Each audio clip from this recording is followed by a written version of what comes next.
In this video, I'm going to share to you on how you can add a picture watermark in Microsoft Word. So let's get started. First is you just need to open your Microsoft Word document. So I have this one from here.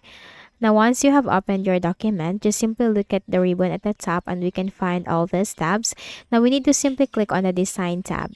And here we can find watermark, page color, and page borders. Click on watermark, click on this drop down and click on custom watermark. Okay, so you have here this window and you will find the option picture watermark. Click on that and click on select picture.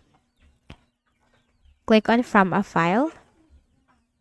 Okay, so I have saved this in my desktop, so I'm just going to locate the desktop and click on this one and click on insert.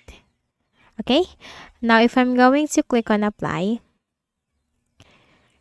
you will see, click on OK, click on close.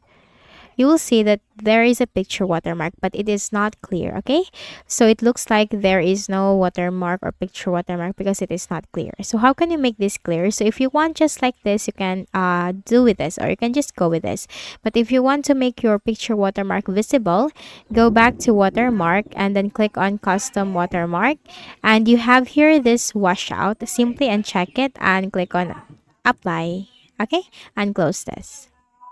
And there you go, your picture watermark is now very visible. So, I hope this video helped you. Kindly please do not forget to hit the like button and subscribe to this YouTube channel for more tutorials like this. Thank you for watching.